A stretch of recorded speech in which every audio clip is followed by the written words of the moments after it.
Wait. Okay, go. Hi everybody.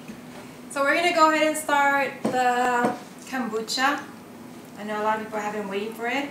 I have one that I did yesterday, but I have another one that I need to prepare. So I'm gonna go ahead and take out the SCOBY and start.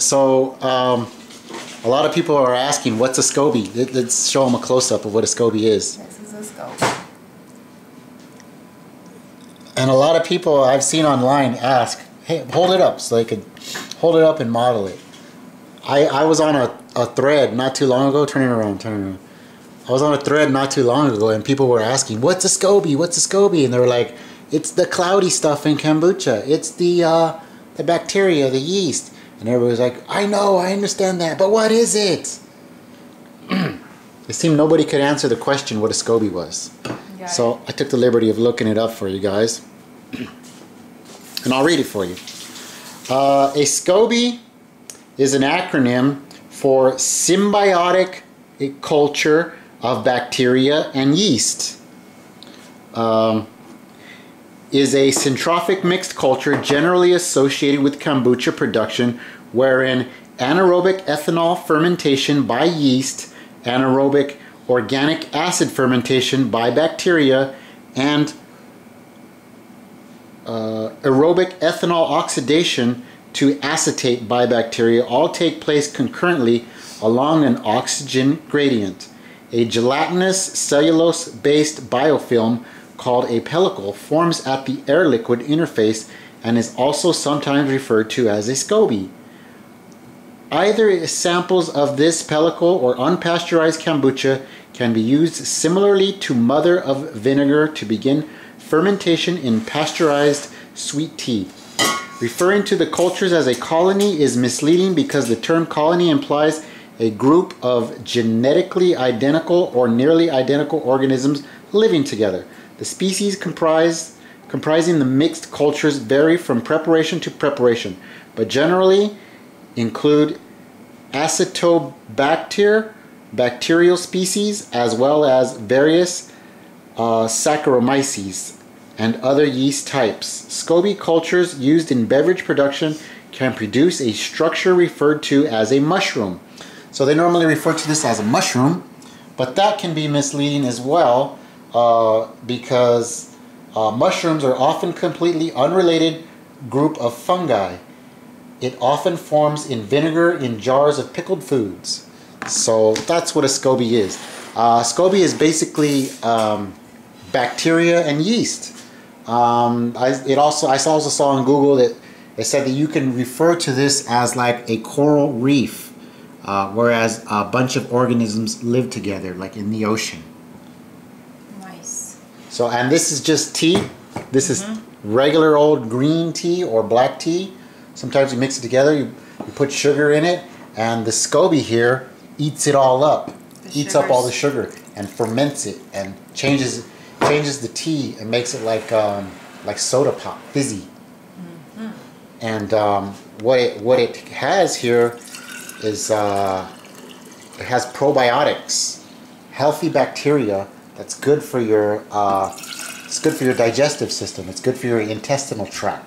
Your intestinal tract is comprised of millions, or should I say trillions of bacteria, and some of it is good. It's got a mixture of both good bacteria and bad bacteria, known as yeast or candida.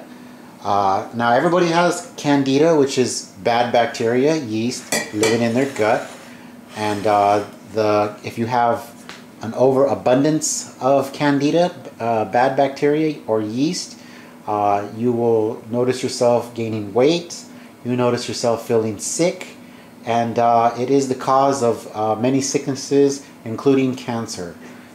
So you want to try to overcome having too much of the bad yeast in your intestinal tract. And since this contains probiotics, which is the good bacteria, you want to try to get a higher ratio of good bacteria in your intestinal tract. And kombucha tea, as well as kimchi, fermented anything that's fermented has got probiotics in it. Kimchi has got probiotics in it. Kombucha has got probiotics in it. Do you want to show the one we bought? Oh yeah, grab that one up there. We bought this one from the store, from BJ's Health Food Store. You can get these at Walmart, and everybody knows these are kombuchas. This was like $3, and it talks about what it has in there: electrolytes, polyphenols, enzymes, and it also talks about all the let's see, per bottle probiotics. These are the types of probiotics it contains: Bacillus coagulans, GBI 30, 1 billion organisms, S. boulardii, 1 billion organisms, polyphenols, 10 milligrams, glucuronic acid, 10 milligrams, lactic acid, acetic acid. I don't know what any of those acids are. I'm assuming not so good. That's why it's probably good to make it at home. That's why it's good to make your own kombucha, to brew your own kombucha. And we're going to show you guys how Sylvia does that every week. Ready? Yep. So I'm going to go ahead and put one of the scobies. Oh, by the way, incidentally, it makes, it makes a duplicate SCOBY, so you'll never run out of SCOBYs. When you do this fermentation process, you start out with one SCOBY, And then you have two. and then you wind up with 2 SCOBYs. And with the second one, you can do whatever you want. You could blend it up and put it in your Garden, and or, it helps your garden grow. mm-hmm. Or what? Or you could give it to a friend. Oh, Sell it. we're thinking of selling these. So if you guys want any, we could send them to you. We can bottle it up for you, or bag it up. We got it on a YouTube channel, Donna Schwenk. Mm-hmm. Donna Schwenk's Cultured Foods. And she basically got me turned on to this kombucha, and she was talking about how her husband needed needed to get cataract surgery. His eyes were going bad, and he started drinking kombucha. They were previously addicted to diet sodas, and they started drinking kombuchas in place of diet sodas, and his bad eyesight went away. The doctor was just surprised, bewildered, dumbfounded. The doctor couldn't figure it out, and she was like, the only thing I know difference was we were drinking a lot of kombucha. And she started giving it to her daughter, and her daughter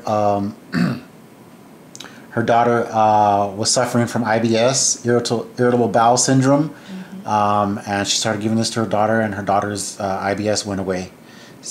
Basically because of the good bacteria, the probiotics.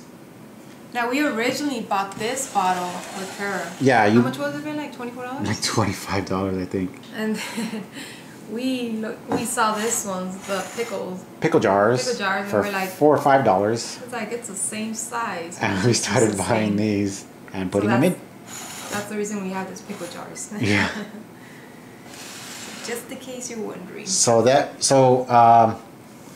This one of these jars makes about 2.5 of these 32-ounce jars. Right. And you always have to remake it. To make kombucha, first of all, you need the SCOBY, and you need some kombucha. In order to make kombucha, you need kombucha. Sounds funny, right? Mm-hmm. So you have to save some of this. At least 1 cup. At least 1 cup's worth mm-hmm. To make a new brew. So I'm gonna go ahead and you need sugar. We use organic sugar from Costco. Right.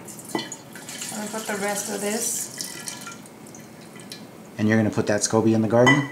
I'm going to go ahead and, okay. Blend it up and put it in the garden. Now, come over here. Here's the recipe. So we're going to go ahead and use the organic sugar, cane sugar from Costco. Like how can you tell them how much water is in here? There's 12 cups of water, and it's been warming up for a little while here. So I could put in the sugar. How much sugar? 1 cup of sugar. Okay. Organic sugar.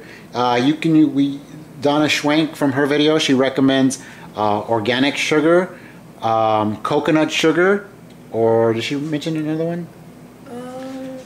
But what she doesn't recommend is using regular refined white sugar. Right. That stuff's not healthy for you.